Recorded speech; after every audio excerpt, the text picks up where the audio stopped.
राम राम जी। आत्म मंथन में आपका स्वागत है।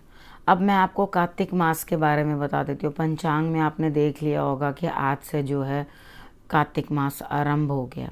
ठीक है, आप लोगों ने क्या करना है, इसमें क्या चीज़ें समझने वाली हैं वो आप समझ लो। इस महीने के अंदर जो है दान का बहुत महत्व है। कार्तिक मास के अंदर सूर्य जो है वो तुला राशि में होते हैं।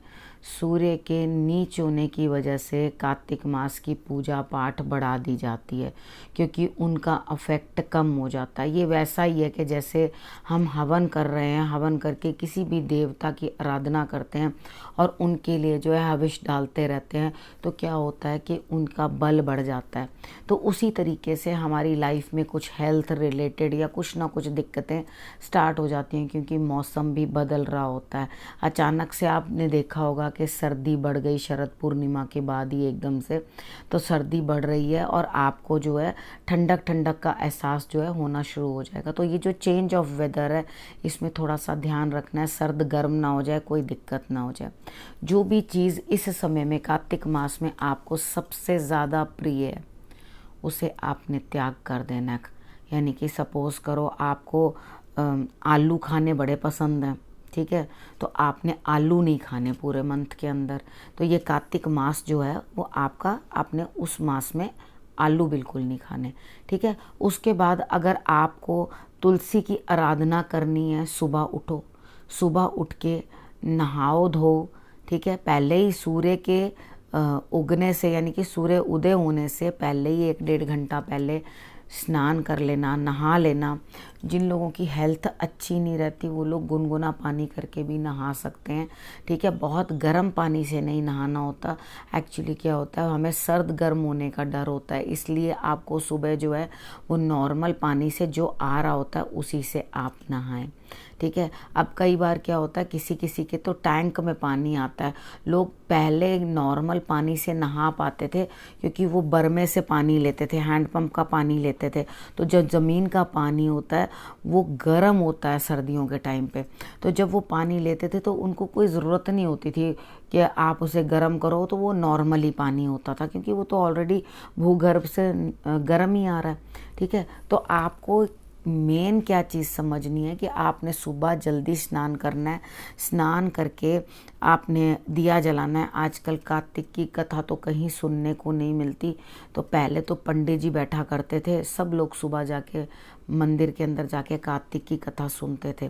कार्तिक की कथा जब शुरू हो जाती है, पहले दिन से ही शुरू हो जाती है, तो करवा चौथ वाले व्रत वाले दिन भी मोस्टली क्या होता है, हम लोग जल्दी उठते हैं, सरगी खाते हैं। करवा चौथ पे भी ऐसा करते हैं कि हम लोग क्या करते हैं, सो जाते हैं। सोना नहीं है, तो आपने पाठ पूजा करनी है। अगर आपको सच में बहुत नींद आ रही है, थोड़ा रुक के आप सो जाना थोड़ा सा, मगर आप ज़रूर पाठ पूजा जो है वो करनी है। उस दिन भी जो है तुलसी को दिया जलाया जाता है। तो मॉर्निंग में उठो और उसके बाद नहा धो करके आप जो है दिया जलाओ। कुछ लोग चप्पल नहीं पहनते। कई तरह के त्याग जो है लोग अपने जीवन के अंदर जो कर सकते हैं वो अपनी भक्ति भावना के प्रदर्शन करने के लिए ज़रूर करते हैं, अपने भाव से करते हैं, ईश्वर को प्रसन्न करने के लिए करते हैं। तो आप भी जो कर सको वो करो। लेकिन इस मंथ के अंदर जो है दीप दान का बहुत बड़ा महत्व है, जो कि पहले दिन से शुरू हो जाता है। तुलसी को दिया दिखाना, दिया जलाना, भगवान जी के यहाँ दिया जलाना, मंदिर में जलाना। दीपावली को दिए जलाते हैं हम लोग, हर दिन दिए दिए दिए जलाते जाते हैं। भाई दूज पे दिया जलता है, गोवर्धन पे दिया जलता है। यानी कि अब चलता ही रहेगा तब तक, जब तक है कि आप पूरे इस मास में दीप दान नहीं करोगे। तिल का तेल डाल के दीप दान करो। जितने ज़्यादा आप दिए जलाओगे, इसे एक महत्वपूर्ण उपाय समझ के ही करना। नंबर 1, आपने अपनी किसी चीज़ का त्याग करना है। जो आपको सबसे प्रिय हो उसका जो है ये संयम पालो कि उसे आप त्याग कर दो। ये नहीं आपको जो चीज़ पसंद नहीं है कह दो जी हाँ हम उसको नापसंद करते हैं तो हम ये नहीं खा रहे, वो तो ऑलरेडी आपको नापसंद है। ठीक है, उसके बाद आपको स्नान के बारे में मैंने बताया, वो भी कर लेना। अगर किसी को कोई हेल्थ इश्यूज़ हैं तो आपने काले तिल उसके अंदर डाल के फिर स्नान करना है।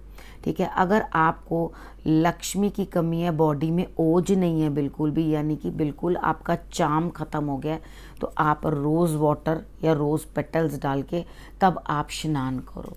ठीक है।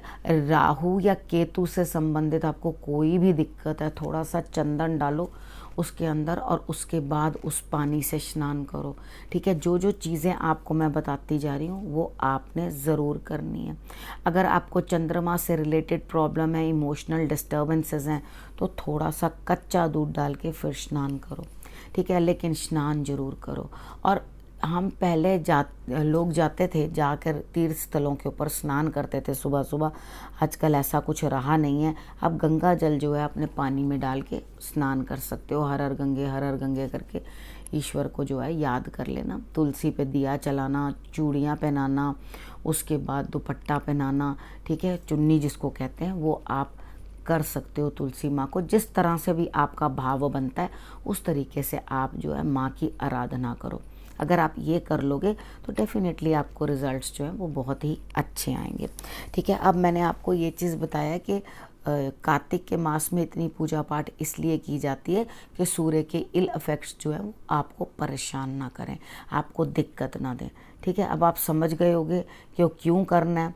जब कई लोग होते थे बाद में भी हरिद्वार जाया करते थे, जैसे कार्तिक मास में कथा यहाँ सुनी, कथा जो भी सुन रहे हैं, हो सकता है आपके मंदिर में या कहीं कोई आप कथा सुन रहे हो, तो उनके निमित्त आपको ज़रूर कुछ ना कुछ देना है, क्योंकि कथा सुनने के बाद खाली नहीं उठते, चाहे वो जैसे मर्जी जो मर्जी हो। अगर आप YouTube पे भी कहीं किसी से सुन रहे हो कथा, तो उनके निमित्त कुछ ना कुछ धनराशि अलग से रख दो और उसे बेशक आप किसी मंदिर में दे दो या कहीं पर भी जो है धर्म कार्य के अंदर खर्च कर दो। अपने मंदिर के ही पुजारी को आप वो दे सकते हैं, लेकिन आपने ज़रूर ये करना है, ठीक है। जब आप ये करोगे तो आपको जो है रिलैक्सेशन फील होगी। तबीयत भी, मोस्टली सब लोगों की हेल्थ इश्यूज़ भी इस टाइम पे आते ही आते हैं, तो आप अपनी हेल्थ को भी जो है कवर कर सकते हो। ध्यान रखो अपना, ठीक है। और उसके बाद जो जो आपको मैंने परहेज़ बताए हैं वो आपने कार्तिक मास में ज़रूर करने हैं, ठीक है।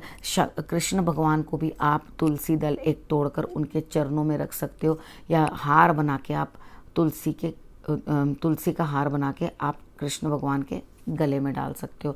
अगर आप इतना भी करोगे तो आपके लिए रिजल्ट्स जो है वो बहुत बेटर आएंगे।